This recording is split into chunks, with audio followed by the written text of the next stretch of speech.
आपण पाहत आहात सुपरफास्ट 24 तास न्यूज, बातम्यांचा खरा वेग। महाकवी वामनदादा कर्डक यांच्या 105व्या जयंतीनिमित्त आविरा फाउंडेशन यांच्या वतीनं सर्व हे कलावंतांचा या ठिकाणी एक मोठा कार्यक्रम घेण्यात आला आणि गेल्या 17 वर्षापासून हे 18 वर्ष आहे। आदरणीय भंतेजी मुदितानंदजी थेरो या कार्यक्रमाचं आयोजन करत असतात आणि या वर्षी त्यांनी मला एक जिम्मेदारी दिली। या स्वागत अध्यक्षाची जिम्मेदारी यावर्षी त्यांनी मला संधी दिली, त्याबद्दल मी त्यांचे या ठिकाणी माझ्या तर्फे मी त्यांचं या ठिकाणी आभार व्यक्त करतो। सामाजिक चळवळी, सांस्कृतिक चळवळी आणि राजकीय चळवळी सुद्धा काम करता मनपाचे सदस्य सुद्धा झाला आपले, परंतु सांस्कृतिक चळवळीशी आपली काय वाटतं आज सांस्कृतिक क्षेत्राला अशा महाकवी जे आहेत आणि गायक जे आहेत त्यांच्यामुळे चळवळ जीवन आहे, काय वाटतं? हेच खरे मला वाटतं हे शाहीर आहेत, हे जे आज खेड्यापाड्यातून जे सर्व आलेले आहेत या ठिकाणी शाहीर, हेच मूळ बाबासाहेबांचे विचार आणि वामनदादाचे जे बाबासाहेबांबद्दल लिहिलेले जे विचार आहेत हे खेड्यापाड्या वस्ती तांड्यापर्यंत पोहोचत आहेत। या लोकांवर आम्हाला सार्थ अभिमान आहे। आयोजक भंते मुदितानंद यांचा 18 वर्षापासून अप्रामाणिक प्रयत्न आहे, तर काय सांगता आविरा फाउंडेशनच्या कामाच्या बाबतीत? आविरा फाउंडेशनचं आजपर्यंतचं कार्य पाहता त्यांची खूप मोठं ख्याती आहे आविरा फाउंडेशनची आणि भंतेजीला खूप तळमळ आहे ह्या पूर्ण कलावंतांबद्दल, त्यामुळं ह्या कलावंतांना एक चांगलं रंगमंच उपलब्ध करून देण्याचं काम आदरणीय भंतेजीने या ठिकाणी केलेलं आहे। यश क्रीडा मंडळाचे गौतम भराडे यांनी सुद्धा अल्पहाराची व्यवस्था मोफत दरवर्षी केली जाते, त्यांचे काम चांगलं आहे, काय सांगाल त्याबद्दल? गौतमदादा भराडे यांचं मी एक स्वागत अध्यक्ष या नात्यानं त्यांचे या ठिकाणी आभार व्यक्त करतो आणि यापुढेही त्यांनी याच पद्धतीनं आम्हाला सहकार्य करावं अशी त्यांना मी शेवटची एक प्रश्न महत्वाचा आहे। आज महापालिकेत जबाबदार पदावर आपण आहात, खूप दिवसाची अशी मागणी नवीन नाट्यगृह देखील महाकवी वामनदादा कर्डक यांचे नाव द्यावं, याबद्दल काय सांगाल? नक्कीच परभणीचं एक ख्याती म्हणजे परभणीच्या वैभवामध्ये भर पडेल की वामनदादाचं एवढं मोठं कार्य आहे आणि नक्कीच या सभागृहाला महाकवी वामनदादा कर्डक यांचं नाव दिलं तर नक्कीच परभणीच्या वैभवामध्ये खूप मोठी भर पडेल। काउन्सिलमध्ये आपल्या वतीनं प्रयत्न केला जाणार, काउन्सिलमध्ये माझ्या पद्धतीनं आणि माझे जे काही सहकारी आहेत आपले यांना सोबत घेऊन नक्कीच आम्ही या विषयावर सभागृहामध्ये नेहमी बोलतच आलेलो आहे। जे रंगमंच दोन्ही नाही आहेत या ठिकाणी उपलब्ध, त्या ठिकाणी आम्ही जीबीच्या मीटिंग मध्ये आम्ही आवाज उठवत आहोत आणि नक्कीच लवकरात लवकर आपल्या शहराला एक नाट्यगृह चांगल्या पद्धतीने उपलब्ध करून देऊ।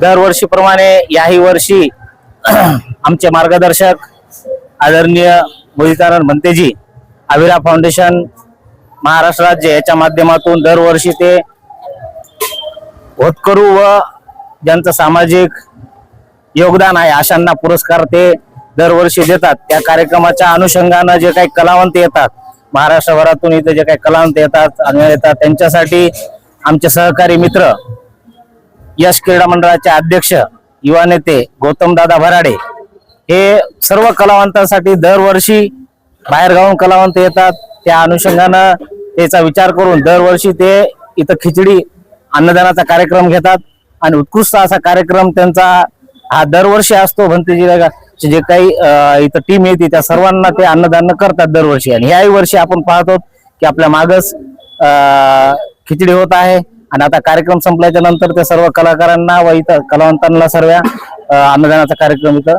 होतो। समाजाच्या स्तरावर वेगवेगळे उपक्रम घेतले जातात आणि त्यामध्ये यश क्रीडा कला मंडळ नेहमी पुढाकार घेतो। गौतमदादा भराडे त्यांचा मित्र परिवार, खरंच आज काळाची गरज आहे का समाजाच्या विविध उपक्रमामध्ये सक्रिय सहभाग आहे?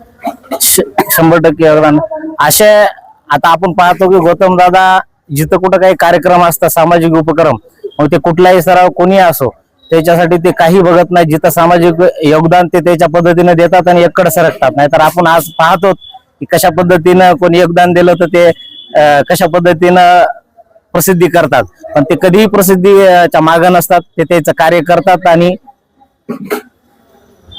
समर्पित काम करतात। बिलकुल विश्वरत्न भारतरत्न डॉक्टर बाबासाहेब आंबेडकर यांच्या विचारांना मी समोरून त्रिवार अभिवादन करतो आणि ज्यांच्या 105व्या जयंतीच्या निमित्ताने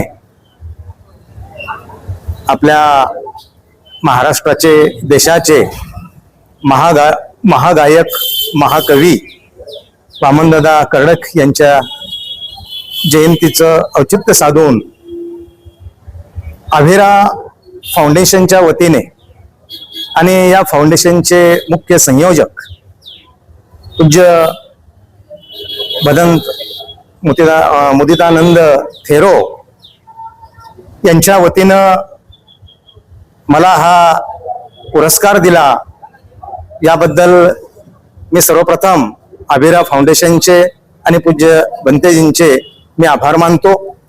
आज खरं म्हणजे मला अत्यानंद होत आहे, ज्यांनी या समाजासाठी वयाच्या 21व्या वर्षापासून ते शेवटच्या श्वासापर्यंत केवळ आंबेडकरी विचारधारा पेरण्याचं काम आपल्या शाहिरीच्या माध्यमातून केलं, त्या वामनदादा कर्डकाच्या नावाने मला हा पुरस्कार मिळालेला आहे.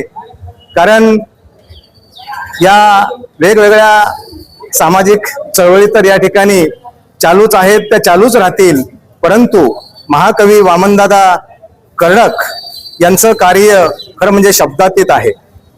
महाकवी वामनदादा कर्डक यांच्यामुळेच गाव, वाडी, तांडा, मोठे मेट्रो सिटी कुठे असो, गल्ली गल्लीमध्ये बाबासाहेबांचं विचार कार्य पोहोचवण्याचं शेवटच्या श्वासापर्यंत खरं कार्य वामनदादा कर्डक यांनी केलेलं आहे. आणि मी जे आपल्याला म्हणालो की मला आज अत्यानंद होत आहे त्यांच्या नावानं हा पुरस्कार मिळाला, त्याचं दुसरं कारण असं आहे की माझी आणि वामनदादांचं साक्षात या ठिकाणी गंगाखेड येथे प्रत्यक्ष भेट झालेली आहे. मी त्यांचं दर्शन घेतलं आणि त्यांच्या नावानं मला हा पुरस्कार भंतेजी यांनी दिलेला आहे. खरं म्हणजे या ठिकाणी अभिरा फाउंडेशन आणि भंतेजींचं सुद्धा मानावे तेवढे आभार कमी आहेत, करावं तेवढं कौतुक कमी आहे. कारण त्यांनी सांगितल्याप्रमाणे अतिशय प्रतिकूल परिस्थितीमध्ये त्यांनी सतत हे 18वं वर्ष आहे आणि ते मोठ्या उत्साहामध्ये या ठिकाणी वामनदादा जयंती साजरी करतात. आणि त्यामुळं मी पुनश्च एकदा सर्वांचे या ठिकाणी संयोजकांचे आभार मानतो. जय भीम, जय प्रबुद्ध भारत.